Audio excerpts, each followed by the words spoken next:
ओम शांति। आज साकार महावाक्य 15/5/2025।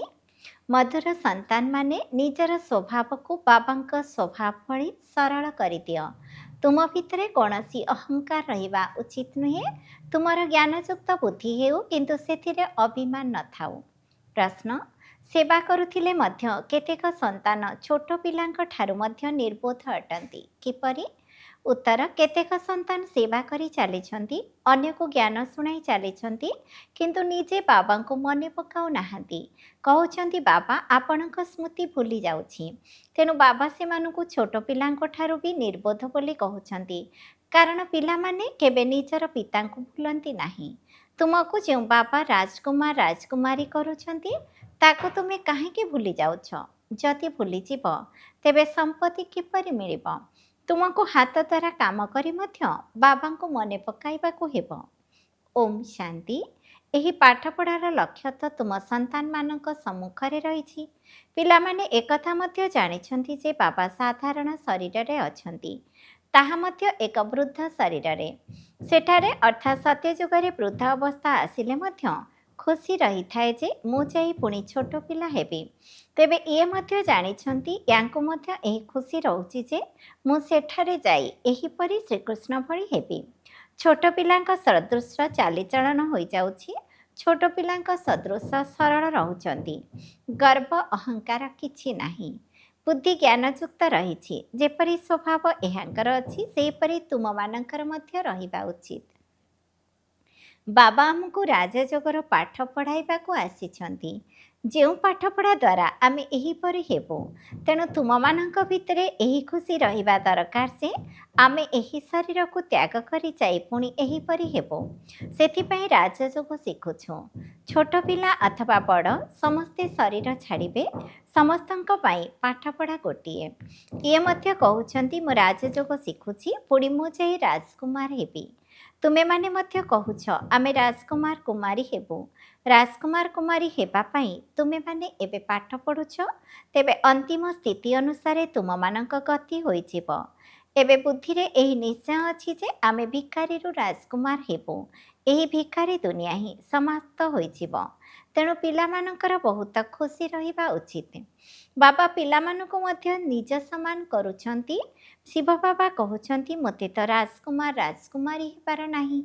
ब्रह्मा बाबा कहउछंती मोते तो हेबार अछि ना। एहीपरि राजकुमार हेबा पाई मु पाठ पढ़ुछि। एहा राजयोग अटे ना। पिलामाने मध्य कहउछंती आमे राजकुमार राजकुमारी हेबु। बाबा कहउछंती तुमे माने बिल्कुल ठीक कथा कहूछ। तुम मानक मुखरे गोलाप अर्थात तुम तुंड सुतुंड हेबो। एहा राजकुमार राजकुमारी हेबार परीक्षा अटे। ज्ञान तो बहुत सहज। एबे बाबा को स्मरण करने हेबो एवं भविष्यत वर्षा को मध्य स्मरण करने हेबो। एहिथिरे ही मेहनत रही। बाबा को मने पकाइले अंतमति सोगति अर्थात अंतिम स्थिति अनुसार गति होइछिब। सन्यासी माने उदाहरण देइथांती। केही जणे कहिला मु महिषी एवं सी सतको सत सेही बड़ी अनुभव करने लागिला। एबे एते सबु फालतू कथा। एठारे तो धर्मर कथा रही। तेणु बाबा पिलामानंकु बुझाउछंती ज्ञान तो बड़ा सहज, किंतु जोग करिबारे बहुत मेहनत रही। बाबा केबे केबे कहिथांती तुमे तो बेबी अर्थात छोट पिला अट। तेबे पिलामानंकर अभियोग आसुछि आमे कोन छोट पिला? बाबा कहउछंती हाँ तुमे माने छोट पिला अट। जदिओ ज्ञान बहुत भल जानिछ, प्रदर्शनी रे बहुत भल सेवा करुछ, दिन राति सेवारे लागी जाउछ, तथापि भी छोट पिला बोली कही देउछ। बाबा कहउछंती ए ब्रह्मा मध्य बेबी अटंती। ब्रह्मा बाबा कहउछंती तुमे माने मो ठारु मध्य बड़, कारण एहांक उपरे तो बहुत मामला रही। कहा जाए जहांक मुंडरे मामला तांक मुंड उपरे सब प्रकार चिंता रहुछि। केते समाचार बाबांक पाखक आसुछि, पुणी सकाळु उठी जोग करिबाकु चेष्टा करुछंती। वर्षा तो तांक ठारु ही पाइबाकु हेबो, तेणु बाबांकु मने पकाइबाकु हेबो। सबु संतान मानकु मु प्रतिदिन बुझाउछि। मधुर संतान माने तुमे माने जोगर यात्रा रे बहुत कम कमजोर अछ, ज्ञानी तो भल अछ, किंतु तुमे माने निज मन को पचार मु बाबा को केते समय मने पकाउछि। ଆଚ୍ଛା, ଦିନରେ ବହୁତ କାମଧନ୍ଦା ଆଦିରେ ବ୍ୟସ୍ତ ରହୁଛି, ଏମିତି ତ କାମ କରି ମଧ୍ୟ ବାବାଙ୍କୁ ମନେ ପକାଇ ପାରିବ। କଥାରେ ମଧ୍ୟ ଅଛି, ହାତ କାମେ କାମ ହୃଦେ ରାମ, ଅର୍ଥାତ୍ ହାତରେ କାମ କରି ମଧ୍ୟ ବୁଦ୍ଧି ଯୋଗ ବାବାଙ୍କଠାରେ ଲାଗି ରହୁ। ଯେପରି ଭକ୍ତି ମାର୍ଗରେ ପୂଜା ଇତ୍ୟାଦି କରିବା ବେଳେ ମଧ୍ୟ ବୁଦ୍ଧି ଅନ୍ୟ ସବୁ ଆଡ଼କୁ କର୍ମଧନ୍ଦା ଆଦିରେ ଚାଲି ଯାଇଥାଏ, ଅଥବା ସ୍ତ୍ରୀର ସ୍ୱାମୀ ବିଲାତରେ ଥିଲେ ତାଙ୍କର ବୁଦ୍ଧି ସେଠାକୁ ଚାଲି ଯାଇଥାଏ। ଯାହା ସହିତ ଅଧିକ ସମ୍ପର୍କ ଥିବ ତା ଆଡ଼କୁ ବୁଦ୍ଧି ଚାଲିଯିବ। ତେଣୁ ଭଲ ଭାବରେ ସେବା କରିଲେ ମଧ୍ୟ ବାବା ବେବି ବୁଦ୍ଧି କହୁଛନ୍ତି। ବହୁତ ସନ୍ତାନ ଲେଖୁଛନ୍ତି, ଆମେ ବାବାଙ୍କୁ ଭୁଲି ଯାଉଛୁ। ଆରେ ବାବାଙ୍କୁ ତ ଛୋଟ ପିଲାମାନେ ମଧ୍ୟ ଭୁଲନ୍ତି ନାହିଁ। ତୁମେ କ'ଣ ଛୋଟ ପିଲାମାନଙ୍କ ଠାରୁ ମଧ୍ୟ ଛୋଟ? ଯେଉଁ ବାବାଙ୍କ ଦ୍ୱାରା ତୁମେ ରାଜକୁମାର ରାଜକୁମାରୀ ହେଉଛ, ସେ ତୁମର ପିତା, ଶିକ୍ଷକ ଏବଂ ସଦ୍ଗୁରୁ ଅଟନ୍ତି। ତୁମେମାନେ ତାଙ୍କୁ ଭୁଲି ଯାଉଛ। ଯେଉଁ ସନ୍ତାନମାନେ ନିଜର ସମ୍ପୂର୍ଣ୍ଣ ହିସାବ କିତାବ ବାବାଙ୍କ ନିକଟକୁ ପଠାଉଛନ୍ତି, ବାବା ତାଙ୍କୁ ହିଁ ରାୟ ଦେଉଛନ୍ତି। ପିଲାମାନେ କହିଦେବା ଦରକାର ଯେ ଆମେ ବାବାଙ୍କୁ କିପରି ସ୍ମରଣ କରୁଛୁ, କେତେବେଳେ ସ୍ମରଣ କରୁଛୁ, ପୁଣି ବାବା ରାୟ ଦେବେ। ବାବା ବୁଝିଯିବେ ଯେ ଏହାଙ୍କୁ ଏହି ସେବା କରିବାକୁ ହେବ, ତେଣୁ ସେହି ଅନୁସାରେ ତାଙ୍କୁ କେତେ ସମୟ ମିଳିପାରିବ। ସରକାରୀ ଚାକିରିଆଙ୍କୁ ତ ବହୁତ ଫୁର୍ସତ ମିଳିଥାଏ। କାମ ଟିକେ ହାଲକା ହେଲେ ବାବାଙ୍କୁ ସ୍ମରଣ କରୁଥାଅ। ଚାଲିବୁଲି ମଧ୍ୟ ବାବାଙ୍କର ସ୍ମୃତି ରହୁ। ବାବା ସମୟ ମଧ୍ୟ ଦେଉଛନ୍ତି। ଆଚ୍ଛା, ରାତିରେ 9ଟାରେ ବେଳେ ଶୋଇଯାଅ, ପୁଣି 2ଟା 3ଟା ସମୟରେ ବାବାଙ୍କ ସମ୍ମୁଖରେ ଆସି ଯୋଗରେ ବସିଯାଅ। କିନ୍ତୁ ଏହିଭଳି ବସିବାର ଅଭ୍ୟାସ ବାବା କରାଉନାହାନ୍ତି। ସେମାନେ ଚାଲିବୁଲି ମଧ୍ୟ ମନେ ପକାଇ କରିପାରିବ। ଏଠାରେ ପିଲାମାନଙ୍କୁ ବହୁତ ଫୁରୁସତ ମିଳୁଛି। ଆଗରୁ ତୁମେ ଏକାନ୍ତରେ ପାହାଡ଼ ଉପରେ ଯାଇ ବସୁଥିଲ। ବାବାଙ୍କୁ ତ ନିଶ୍ଚୟ ସ୍ମରଣ କରିବାକୁ ହେବ, ନଚେତ୍ ବିକର୍ମ ବିନାଶ କିପରି ହେବ? ବାବାଙ୍କୁ ମନେ ପକାଇ ପାରୁନାହଁ, ତେବେ ଛୋଟ ପିଲାଠାରୁ ବି ବଳି କୁହାଯିବ ନା? ତେବେ ଏସବୁ କିଛିର ସମସ୍ତ ଆଧାର ହେଲା ଯୋଗ। ପତିତ ପାବନ ବାବାଙ୍କୁ ମନେ ପକାଇବାରେ ହିଁ ମେହନତ କରିବାକୁ ପଡ଼ିଥାଏ। ଜ୍ଞାନ ତ ବହୁତ ସହଜ। ତୁମେମାନେ ଏକଥା ମଧ୍ୟ ଜାଣିଛ, ଏଠାକୁ ଆସି ସେହିମାନେ ବୁଝିବେ ଯେଉଁମାନେ କଳ୍ପ ପୂର୍ବରୁ ଆସିଥିବେ। ପିଲାମାନଙ୍କୁ ନିର୍ଦ୍ଦେଶ ମିଳିଚାଲିଛି। ତେବେ ତୁମମାନଙ୍କୁ ଏହି ଚେଷ୍ଟା କରିବାକୁ ହେବ ଯେ ଆମେ ତମ ପ୍ରଧାନରୁ ସତୁ ପ୍ରଧାନ କିପରି ହେବୁ। ବାବାଙ୍କ ସ୍ମୃତି ବିନା ଅନ୍ୟ କୌଣସି ଉପାୟ ନାହିଁ। ତୁମେମାନେ ବାବାଙ୍କୁ ଜଣାଇ ପାରିବ, ବାବା, ମୋର ଏହି ଧନ୍ଦା ରହିଥିବା କାରଣରୁ ଅଥବା ଏହି କାର୍ଯ୍ୟ ରହିଥିବା କାରଣରୁ ମୁଁ ଯୋଗ କରିପାରୁନାହିଁ। ତେବେ ବାବା ତୁରନ୍ତ ରାୟ ଦେବେ, ଏପରି ନୁହେଁ, ଏପରି କର। ତୁମର ଯୋଗବଳ ଉପରେ ହିଁ ସବୁକିଛି ନିର୍ଭର କରୁଛି। ଭଲ ଭଲ ସନ୍ତାନମାନେ ବହୁତ ଭଲ ଜ୍ଞାନ ତ ଦେଉଛନ୍ତି, କାହାକୁ ଖୁସି ବି କରିଦେଉଛନ୍ତି, କିନ୍ତୁ ଯୋଗବଳ ନାହିଁ। ତୁମକୁ ବାବାଙ୍କୁ ବହୁତ ମନେ ପକାଇବାକୁ ହେବ। ଏକଥା ବୁଝୁଥିଲେ ମଧ୍ୟ ପୁଣି ଭୁଲି ଯାଉଛନ୍ତି। ଏଥିରେ ହିଁ ମେହନତ ରହିଛି। ଯେତେବେଳେ ଅଭ୍ୟାସ ହୋଇଯିବ, ସେତେବେଳେ ଉଡ଼ାଜାହାଜ ଅଥବା ଟ୍ରେନରେ ବସିଥିଲେ ମଧ୍ୟ ନିଜର ଅଭ୍ୟାସ ଜାରି ରହିବ। ଆନ୍ତରିକ ଖୁସି ରହିବ ଯେ ମୁଁ ବାବାଙ୍କ ଦ୍ୱାରା ଭବିଷ୍ୟତରେ ରାଜକୁମାର ବା ରାଜକୁମାରୀ ହେବାକୁ ଯାଉଛି। ସକାଳୁ ଉଠି ଏହିପରି ବାବାଙ୍କର ସ୍ମୃତିରେ ବସିଯାଅ। ଯଦି ଥକି ଯାଉଛ, ତେବେ ବାବାଙ୍କ ସ୍ମୃତିରେ ଶୋଇଯାଅ। ବାବା ଅନେକ ପ୍ରକାରର ଉପାୟମାନ ବତାଉଛନ୍ତି। ଯଦି ଚାଲିବା ବୁଲିବା ସମୟରେ ବାବାଙ୍କୁ ସ୍ମରଣ କରିପାରୁନାହଁ, ତେବେ ବାବା କହିବେ, ଆଚ୍ଛା, ଯଦି ରାତ୍ରିକୁ ନିଷ୍ଠାରେ ବସିଯିବ, ତେବେ ତୁମର କିଛି ଜମା ହୋଇଯିବ। କିନ୍ତୁ ଏହିଭଳି ଜବରଦସ୍ତ ଗୋଟିଏ ଜାଗାରେ ବସିଯିବା ତ ହଟଯୋଗ ହୋଇଯାଉଛି। ତୁମର ତ ହେଉଛି ସହଜ ମାର୍ଗ। ଆଚ୍ଛା, ରୁଟି ଖାଉଛ, ବାବାଙ୍କୁ ମନେ ପକାଅ, ମୁଁ ବାବାଙ୍କ ଦ୍ୱାରା ବିଶ୍ୱର ମାଲିକ ହେବାକୁ ଯାଉଛି। ଏହିପରି ନିଜେ ନିଜ ସହିତ କଥାବାର୍ତ୍ତା କରିଚାଲ। ମୁଁ ଏହି ପାଠପଢ଼ା ଦ୍ୱାରା ଏହିପରି ହେବାକୁ ଯାଉଛି। ପାଠପଢ଼ା ଉପରେ ପୁରା ଧ୍ୟାନ ଦେବାକୁ ହେବ। ତୁମର ପାଠପଢ଼ାର ବିଷୟ ହିଁ ଅଳ୍ପ ରହିଛି। ବାବା କେତେ ଅଳ୍ପ ବୁଝାଉଛନ୍ତି। କୌଣସି କଥା ବୁଝି ନ ପାରିଲେ ବାବାଙ୍କୁ ପଚାର। ନିଜକୁ ଆତ୍ମା ଭାବିବାକୁ ହେବ। ଏହି ଶରୀର ତ ପାଞ୍ଚଭୂତ ଅର୍ଥାତ୍ ପଞ୍ଚତତ୍ତ୍ୱରେ ତିଆରି ହୋଇଛି। ମୁଁ ଶରୀର ଅଟେ, ଏପରି କହିବା ଅର୍ଥାତ୍ ନିଜକୁ ଭୂତ ଭାବିବା। ଏହା ହେଲା ହିଁ ଆସୁରୀ ଦୁନିଆ, ତାହା ହେଲା ଦୈବୀ ଦୁନିଆ।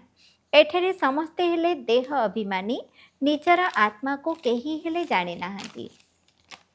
ଭୁଲ ଏବଂ ଠିକ୍ ତ ହୋଇଥାଏ ନା? ଆତ୍ମା ଅବିନାଶୀ, ଏକଥା ବୁଝିବା ଠିକ୍। ନିଜକୁ ବିନାଶୀ ଶରୀରର ବୋଲି ଭାବିବା ଭୁଲ। ସମସ୍ତଙ୍କଠାରେ ଦେହର ଅହଙ୍କାର ବହୁତ ରହିଛି। ଏବେ ବାବା କହୁଛନ୍ତି ଏହି ଦେହକୁ ଭୁଲି ଆତ୍ମ ଅଭିମାନୀ ହୁଅ। ଏଥିରେ ହିଁ ମେହନତ ରହିଛି। ତୁମେମାନେ 84 ଜନ୍ମ ନେଉଛ, ଏବେ ଘରକୁ ଫେରିଯିବାକୁ ହେବ। ଏକଥା ତୁମମାନଙ୍କୁ ହିଁ ସହଜ ଲାଗୁଛି, କାରଣ ତୁମେମାନେ ହିଁ 84 ଜନ୍ମ ନେଉଛ।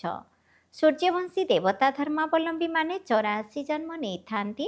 ଏହି କଥା ଠିକ୍ ଭାବରେ ଲେଖିବାକୁ ହେବ। ପିଲାମାନେ ପାଠ ପଢ଼ୁଛନ୍ତି, ସମୟାନୁସାରେ ଏହି ପାଠପଢ଼ାରେ ସଂଶୋଧନ ହୋଇ ଚାଲିଛି। ଲୌକିକ ପାଠପଢ଼ାରେ ମଧ୍ୟ କ୍ରମାନ୍ୱୟରେ ରହିଥାନ୍ତି। କମ୍ ପାଠ ପଢ଼ିଲେ ପଇସା କମ୍ ମିଳିବ। ଏବେ ତୁମେ ସନ୍ତାନମାନେ ସତ୍ୟ ସତ୍ୟ ନରରୁ ନାରାୟଣ ହେବାର ଅମର କଥା ଶୁଣିବା ପାଇଁ ବାବାଙ୍କ ପାଖକୁ ଆସିଛ। ଏହି ମୃତ୍ୟୁଲୋକ ଏବେ ଶେଷ ହୋଇଯିବ। ଆମ ସମସ୍ତଙ୍କୁ ଅମର ଲୋକକୁ ଯିବାକୁ ହେବ।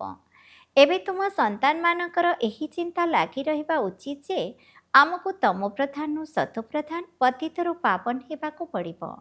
ପତିତ ପାବନ ବାବା ସମସ୍ତ ସନ୍ତାନମାନଙ୍କୁ କେବଳ ଗୋଟିଏ ହିଁ ଉପାୟ ବତାଉଛନ୍ତି। କେବଳ କହୁଛନ୍ତି, ବାବାଙ୍କୁ ମନେ ପକାଅ, ଚାଟ୍ ରଖ, ତେବେ ତୁମକୁ ବହୁତ ଖୁସି ମିଳିବ। ଏବେ ତୁମ ପାଖରେ ଜ୍ଞାନ ଅଛି। ସାରା ଦୁନିଆ ତ ଘୋର ଅନ୍ଧକାରରେ ରହିଛି। ତୁମମାନଙ୍କୁ ଏବେ ଜ୍ଞାନର ଆଲୋକ ମିଳିଛି। ତେଣୁ ତୁମେମାନେ ତ୍ରିନେତ୍ରୀ, ତ୍ରିକାଳଦର୍ଶୀ ହେଉଛ। ଏପରି ବହୁତ ମନୁଷ୍ୟ ଅଛନ୍ତି ଯିଏକି କହୁଛନ୍ତି, ଜ୍ଞାନ ତ ସବୁଆଡ଼େ ମିଳୁଛି, ଏହା କୌଣସି ନୂଆ କଥା ନୁହେଁ। ଆରେ, ଏହି ଜ୍ଞାନ କାହାକୁ ବି ମିଳୁନାହିଁ। ଯଦି ବି ସେଠାରେ ଅର୍ଥାତ୍ ଅନ୍ୟ ସତ୍ସଙ୍ଗମାନଙ୍କରେ ଜ୍ଞାନ ମିଳୁଛି, ତଥାପି ମଧ୍ୟ କିଛି କରୁନାହାନ୍ତି। ନରରୁ ନାରାୟଣ ହେବାର ପୁରୁଷାର୍ଥ କେହି କରୁଛନ୍ତି? କିଛି ବି ନାହିଁ। ତେଣୁ ବାବା ପିଲାମାନଙ୍କୁ କହୁଛନ୍ତି, ସକାଳର ସମୟ ବହୁତ ଭଲ, ଯେଉଁ ସମୟରେ ବହୁତ ମଜା ଲାଗିଥାଏ, ସାରା ଦୁନିଆ ଶାନ୍ତ ହୋଇଯାଇଥାଏ। ତେଣୁ ସେ ସମୟର ବାୟୁମଣ୍ଡଳ ବହୁତ ଭଲ ରହିଥାଏ।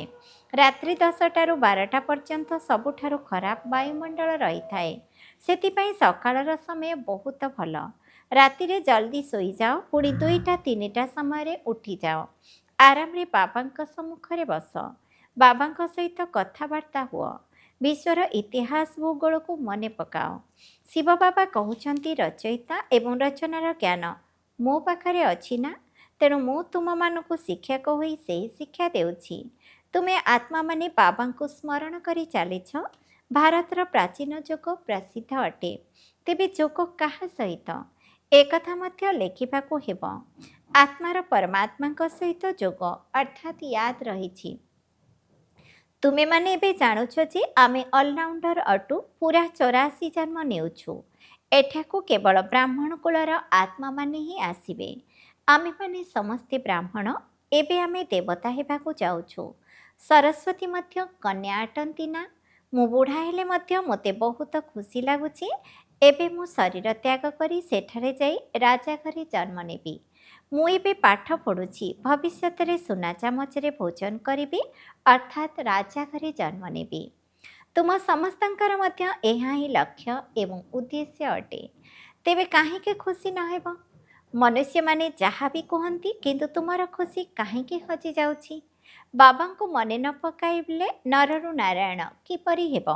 ଶ୍ରେଷ୍ଠ ହେବାକୁ ପଡ଼ିବ ନା? ତେଣୁ ସେହିପରି ପୁରୁଷାର୍ଥ କରି ଦେଖାଅ। ଦ୍ୱନ୍ଦ୍ୱରେ କାହିଁକି ପଡ଼ୁଛ? ନିରାଶ କାହିଁକି ହେଉଛ କି ସମସ୍ତେ କ'ଣ ରାଜା ହେବେ? ଏହି ଖିଆଲ ଆସିଲା, ଅର୍ଥାତ୍ ଫେଲ୍ ହେଲ। ସ୍କୁଲରେ ବାରିଷ୍ଟରୀ, ଇଞ୍ଜିନିୟରିଂ ଆଦି ପଢ଼ିଥାନ୍ତି। ତେବେ ଏପରି କ'ଣ କୁହାଯିବ, ସମସ୍ତେ କ'ଣ ବାରିଷ୍ଟର ହେବେ? ଯଦି ନ ପଢ଼ିବେ ତେବେ ଫେଲ୍ ହୋଇଯିବେ। ସମ୍ପୂର୍ଣ୍ଣ ମାଳା ହେଲା 16,108ର। ସତ୍ୟଯୁଗରେ ପ୍ରଥମେ ପ୍ରଥମେ କିଏ ଆସିବେ? ଯିଏ ଯେତେ ପୁରୁଷାର୍ଥ କରିବେ। ଜଣେ ଅନ୍ୟ ଜଣଙ୍କଠାରୁ ତୀବ୍ର ପୁରୁଷାର୍ଥ କରୁଛନ୍ତି ନା? ତୁମ ସନ୍ତାନମାନଙ୍କ ବୁଦ୍ଧିରେ ଅଛି, ଏବେ ଆମେମାନେ ଏହି ପୁରୁଣା ଶରୀରକୁ ତ୍ୟାଗ କରି ଘରକୁ ଫେରିଯିବୁ। ଏହି କଥା ମନେ ରହିଲେ ମଧ୍ୟ ପୁରୁଷାର୍ଥ ତୀବ୍ର ହୋଇଯିବ। ତୁମ ସନ୍ତାନମାନଙ୍କର ବୁଦ୍ଧିରେ ରହିବା ଉଚିତ ଯେ ସମସ୍ତଙ୍କର ମୁକ୍ତି, ଜୀବନ ମୁକ୍ତି ଦାତା ଏକମାତ୍ର ବାବା ହିଁ ଅଟନ୍ତି। ଆଜି ଦୁନିଆରେ ଏତେ କୋଟି ମନୁଷ୍ୟ ଅଛନ୍ତି, ସେଠାରେ ତୁମେମାନେ କେବଳ 9 ଲକ୍ଷ ରହିବ। ତାହା ପୁଣି ପ୍ରାୟତଃ କୁହାଯାଉଛି। ସତ୍ୟଯୁଗରେ ଆଉ କେତେ ସଂଖ୍ୟା ହେବେ? ରାଜତ୍ୱ ପାଇଁ କିଛି ତ ଲୋକ ଦରକାର ନାହିଁ। ଏବେ ରାଜତ୍ୱ ସ୍ଥାପନା ହେଉଛି। ବୁଦ୍ଧି କହୁଛି ସତ୍ୟଯୁଗରେ ବହୁତ ସୁନ୍ଦର ଛୋଟ ବୃକ୍ଷ ହେବ। ନାମ ହିଁ ହେଉଛି ସ୍ୱର୍ଗ, ପାରାଡାଇସ୍। ତୁମ ସନ୍ତାନମାନଙ୍କ ବୁଦ୍ଧିରେ ଏବେ ସମସ୍ତ ଚକ୍ର ଘୂରି ଚାଲିଛି। ଏହି ଚକ୍ର ସର୍ବଦା ଘୂରି ଚାଲିଲେ ମଧ୍ୟ ବହୁତ ଭଲ। ଏହି କାଶ ଆଦି ହେବା ମଧ୍ୟ କର୍ମଭୋଗ ଅଟେ। ଏହା ପୁରୁଣା ଜୋତା ଅଟେ, ନୂଆ ତ ଏଠାରେ ମିଳିବାର ନାହିଁ। ମୁଁ ପୁନର୍ଜନ୍ମ ତ ନେଉନାହିଁ, ନା କୌଣସି ଗର୍ଭକୁ ଯାଉଛି। ମୁଁ ତ ସାଧାରଣ ଶରୀରରେ ପ୍ରବେଶ କରୁଛି। ଏବେ ତୁମମାନଙ୍କର ଏହା ବାନପ୍ରସ୍ଥ ଅବସ୍ଥା ଅଟେ। ଏବେ ତୁମମାନଙ୍କୁ ବାଣୀରୁ ଉର୍ଦ୍ଧ୍ୱ ଶାନ୍ତିଧାମକୁ ଯିବାକୁ ହେବ। ଯେପରି ରାତି ପରେ ଦିନ, ଦିନ ପରେ ରାତି ନିଶ୍ଚିତ ହେଉଛି, ସେହିପରି ପୁରୁଣା ଦୁନିଆ ବିନାଶ ମଧ୍ୟ ନିଶ୍ଚିତ ହେବ। ଏହି ସଙ୍ଗମ ଯୁଗ ପୁରା ହୋଇ ପୁଣି ସତ୍ୟଯୁଗ ନିଶ୍ଚିତ ଆସିବ। ତେଣୁ ପିଲାମାନଙ୍କୁ ଯୋଗର ଯାତ୍ରା ଉପରେ ବହୁତ ଧ୍ୟାନ ଦେବାକୁ ହେବ, ଯାହାକି ଏବେ ବହୁତ କମ୍ ଅଛି। ସେଥିପାଇଁ ବାବା ତୁମମାନଙ୍କୁ ବେବି ଅର୍ଥାତ୍ ଛୋଟ ପିଲା ବୋଲି କହୁଛନ୍ତି। ପିଲାଳିଆମି ଦେଖାଉଛନ୍ତି। କହୁଛନ୍ତି ବାବାଙ୍କୁ ସ୍ମରଣ କରିପାରୁନାହୁଁ, ତେଣୁ ବେବି କୁହାଯିବ ନା। ତୁମେମାନେ ଛୋଟ ବେବି ଅଟ, ସେଥିପାଇଁ ବାବାଙ୍କୁ ଭୁଲି ଯାଉଛ। ଅତି ମିଠା ବାବା, ଶିକ୍ଷକ, ଗୁରୁ, ଅଧାକଳ୍ପର ପ୍ରାଣର ପ୍ରିୟ ବାବାଙ୍କୁ ଭୁଲି ଯାଉଛ। ଅଧାକଳ୍ପ ହେବ ଦୁଃଖ ସମୟରେ ତୁମେମାନେ ତାଙ୍କୁ ମନେ ପକାଇ ଆସିଛ। ହେ ଭଗବାନ, ଏକଥା ଆତ୍ମା ଶରୀର ଦ୍ୱାରା କହୁଛି ନା। ଏବେ ମୁଁ ଆସିଛି, ତେଣୁ ମୋତେ ଭଲ ଭାବରେ ମନେ ପକାଅ। ଅନେକଙ୍କୁ ରାସ୍ତା ବତାଅ। ଆଗକୁ ଗଲେ ବହୁତ ବୃଦ୍ଧି ହୋଇ ଚାଲିବ। ଧର୍ମର ବୃଦ୍ଧି ତ ହେଉଛି ନା। ଅରବିନ୍ଦ ଘୋଷଙ୍କର ଉଦାହରଣ ରହିଛି ନା। ଆଜି ତାଙ୍କର କେତେ ସେଣ୍ଟର ରହିଛି। ଏବେ ତୁମେ ଜାଣୁଛ ଯେ ସବୁ ହେଲା ଭକ୍ତି ମାର୍ଗ। ଏବେ ତୁମକୁ ଜ୍ଞାନ ମିଳୁଛି। ଏହା ପୁରୁଷୋତ୍ତମ ହେବାର ଜ୍ଞାନ ଅଟେ। ତୁମେମାନେ ମନୁଷ୍ୟରୁ ଦେବତା ହେବାକୁ ଯାଉଛ।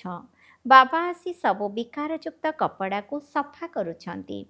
ତେଣୁ ତାଙ୍କର ହିଁ ମହିମା ରହିଛି। ତେବେ ମୁଖ୍ୟ କଥା ହେଲା ଯୋଗ। ଜ୍ଞାନ ତ ବହୁତ ସହଜ। ନିଜେ ମୁରଲି ପଡ଼ି ଅନ୍ୟମାନଙ୍କୁ ଶୁଣାଅ। ବାବାଙ୍କୁ ସ୍ମରଣ କରିଚାଲ। ବାବାଙ୍କୁ ଯେତେ ମନେ ପକାଇବ, ଆତ୍ମା ପବିତ୍ର ହୋଇଯିବ। ଆତ୍ମାରେ ପେଟ୍ରୋଲ ଅର୍ଥାତ୍ ଶକ୍ତି ଭରି ଚାଲିବ। ତାପରେ ଆତ୍ମା ଧାଇବ ନିଜ ଘରକୁ। ଏହାକୁ ଶିବ ବାବାଙ୍କର ବରଯାତ୍ରୀ କୁହ ବା ସନ୍ତାନ କୁହ। ବାବା କହୁଛନ୍ତି, ମୁଁ ତୁମମାନଙ୍କୁ କାମ ଚିତାରୁ ଓହ୍ଲାଇ ଏବେ ଯୋଗ ଚିତା ଉପରେ ବସାଉଛି। ଯୋଗ ଦ୍ୱାରା ସ୍ୱାସ୍ଥ୍ୟ ଏବଂ ଜ୍ଞାନ ଦ୍ୱାରା ସମ୍ପତ୍ତି ମିଳୁଛି। ଆଚ୍ଛା, ମିଠା ମିଠା ଶିଖିଲଧି ସନ୍ତାନମାନଙ୍କ ପ୍ରତି ମାତା ପିତା ବାପ ଦାଦାଙ୍କର ମଧୁର ସ୍ନେହ ସମ୍ପନ୍ନ ଶୁଭେଚ୍ଛା ଏବଂ ସୁପ୍ରଭାତ। ଆତ୍ମିକ ପିତାଙ୍କର ଆତ୍ମିକ ସନ୍ତାନମାନଙ୍କୁ ନମସ୍ତେ। ଆମ ଆତ୍ମିକ ସନ୍ତାନମାନଙ୍କର ମଧ୍ୟ ଆତ୍ମିକ ପିତାଙ୍କୁ ନମସ୍ତେ, ନମସ୍ତେ, ନମସ୍ତେ। ଧାରଣା ପାଇଁ ମୁଖ୍ୟ ସାରାଂଶ 1 ନମ୍ବର, ନିଜର ଲକ୍ଷ୍ୟ ଏବଂ ଉଦ୍ଦେଶ୍ୟକୁ ସମ୍ମୁଖରେ ରଖି ଖୁସିରେ ରହିବାକୁ ହେବ। କେବେ ବି ନିରାଶ ହେବା ଉଚିତ ନୁହେଁ। ଏଭଳି ବିଚାର କେବେ ବି ନ ଆସୁ କି ସମସ୍ତେ କ'ଣ ରାଜା ହେବେ। ପୁରୁଷାର୍ଥ କରି ଉଚ୍ଚ ପଦ ପାଇବାକୁ ହେବ। 2 ନମ୍ବର, ପରମ ପ୍ରିୟ ବାବାଙ୍କୁ ବହୁତ ସ୍ନେହର ସହିତ ମନେ ପକାଇବାକୁ ହେବ। ଏଥିରେ ଛୋଟ ପିଲା ହେବା ଉଚିତ ନୁହେଁ। ଯୋଗ କରିବା ପାଇଁ ସକାଳର ସମୟ ବହୁତ ଭଲ। ଆରାମରେ ଶାନ୍ତିରେ ବସି ବାବାଙ୍କୁ ମନେ ପକାଅ। ବରଦାନ, ଯଜ୍ଞ ସେବା ଦ୍ୱାରା ସର୍ବପ୍ରାପ୍ତି ରୂପୀ ପ୍ରସାଦ ପ୍ରାପ୍ତ କରୁଥିବା ଅଲରାଉଣ୍ଡ ସେବାଧାରୀ ହୁଅ। ସଙ୍ଗମ ଯୁଗରେ ଅଲରାଉଣ୍ଡ ସେବା ଅର୍ଥାତ୍ ସବୁ ପ୍ରକାରର ସେବାର ସୁଯୋଗ ମିଳିବା, ଏହା ମଧ୍ୟ ଡ୍ରାମାରେ ଏକ ଲିଫ୍ଟ ଭଳି ଅଟେ। ଯେଉଁମାନେ ସ୍ନେହର ସହିତ ଯଜ୍ଞର ସବୁ ପ୍ରକାରର ସେବା କରିଥାନ୍ତି, ସେମାନଙ୍କୁ ସର୍ବପ୍ରାପ୍ତି ରୂପୀ ପ୍ରସାଦ ସ୍ୱତଃ ହିଁ ପ୍ରାପ୍ତି ହୋଇଥାଏ। ସେମାନେ ସର୍ବଦା ନିର୍ବିଘ୍ନ ରହିଥାନ୍ତି। ଗୋଟିଏ ଥର ସେବା କରି 1000 ଥର ସେବାର ଫଳ ପ୍ରାପ୍ତ କରିଥାନ୍ତି।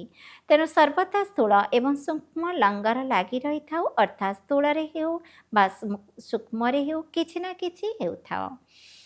ଏହାକୁ ବି ସନ୍ତୁଷ୍ଟ କରିବା, କାହାକୁ ବି ସନ୍ତୁଷ୍ଟ କରିବା, ଏହା ସବୁଠାରୁ ବଡ଼ ସେବା ଅଟେ। ଅତିଥି ସତ୍କାର କରିବା ମଧ୍ୟ ବହୁତ ବଡ଼ ଭାଗ୍ୟ ଅଟେ। ସ୍ଲୋଗାନ, ସଦାସର୍ବଦା ଯଦି ନିଜର ସ୍ୱମାନେ ସ୍ଥିତ ରହିବ, ତେବେ ଅନେକ ପ୍ରକାରର ଅଭିମାନ ସ୍ୱତଃ ହିଁ ସମାପ୍ତ ହୋଇଯିବ। ଓମ୍ ଶାନ୍ତି।